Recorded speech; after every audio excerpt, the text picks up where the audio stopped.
Uh, Hello, everybody. Welcome here to Carver Hawkeye Arena. Trevor Andershock, Jeff Rabjohn's with you. Indiana has a very unfortunate result, unfortunate performance, losing 85-60 to the Iowa Hawkeyes. Indiana had a lot of problems offensively. They had some stretches where not much was happening outside of Miles Rice. Defensively, they gave up threes. They turned the ball over. They gave up transition points.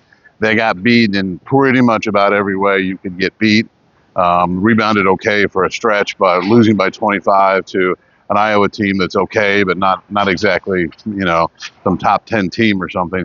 Certainly is a concerning result for Indiana as they start this stretch of 11 consecutive quad one games. Trevor, what stood out to you? What were the big things that you look at from this game? I think you have to start with IU's inability to score against the Big Ten's worst defense. You only put up 60 points. A handful of those come in the final minute where you probably shouldn't even scored the dunk by Hatton and whatnot. So you really put up 55 points against the worst defensive team in the Big Ten. I don't think anybody saw that coming, even with 16 turnovers. You should be able to score against this Iowa defense, and IU just could not get it done at any level after the first, about 12, 14 minutes of the game. They pretty much quit scoring after that. Yeah, I mean, at one point in time, Indiana, at about 25 and a half minutes into the game, Indiana was down 22 points. That's just a major, major problem. And I wrote this down to make sure I got it right. At one point in the game, Anthony Leal, Luke Goody, Trey Galloway, Mackenzie Mbako had played 56 minutes combined to score 5 points. I mean, they were just really, really struggling. I didn't think IU's offense was very good as far as what they were running. The first play looked good. You're like, okay, you can actually clear out space, have Miles Rice drive. That makes sense. And then all of a sudden, it almost became throw it to Miles and pray. And, that's not enough. And, I mean, Miles was a big factor in that 13-0 run where they got a little lead at one point in time. The game's still in the 20s.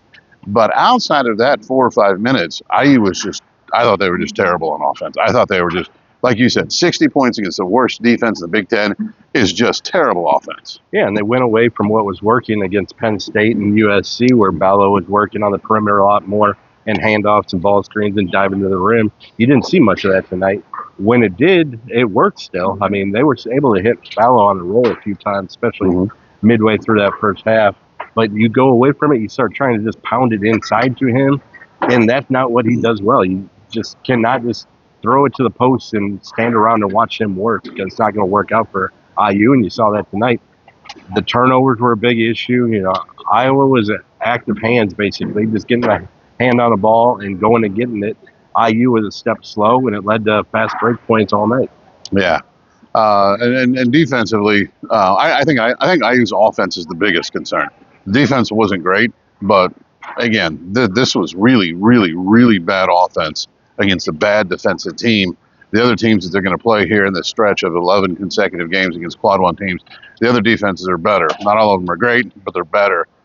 Indiana's defense also was a little bit of a problem at times. They again just continue to give up threes. Iowa's another team gets double-figure threes, and if you're only getting 3 or 4 threes and you're giving up 10, 11, 12, 13, that gap is just so big. And it's just so aggravating when you know they have guys like Josh Dix, who, if he gets space, he is going to let it fly, and it's going to go in at a high rate, and you still help off of him. I mean, there's no excuse for that, of a 45% three-point shooter to help off him. He should be basically no help, be in his space on the catch, to make him be a driver. Don't let him get threes, and he hit 3 early ones, and they were off and running from there. Yeah. The whole nail slot rim with helping off the shooters just continues to be puzzling, to put it gently. It just doesn't make any sense. It's never made any sense, and it certainly doesn't make sense with the types of things that Iowa runs and the types of shooters that Iowa has. I mean, this is what Iowa does. They try to play quick when they can. They're going to hunt threes. You give them any space, they're going to take threes. You try to take away their space, make them drive, do other things. But overall, just a really, really poor performance for Indiana tonight here at Carver Hawkeye Arena, and losing by 25 to Iowa.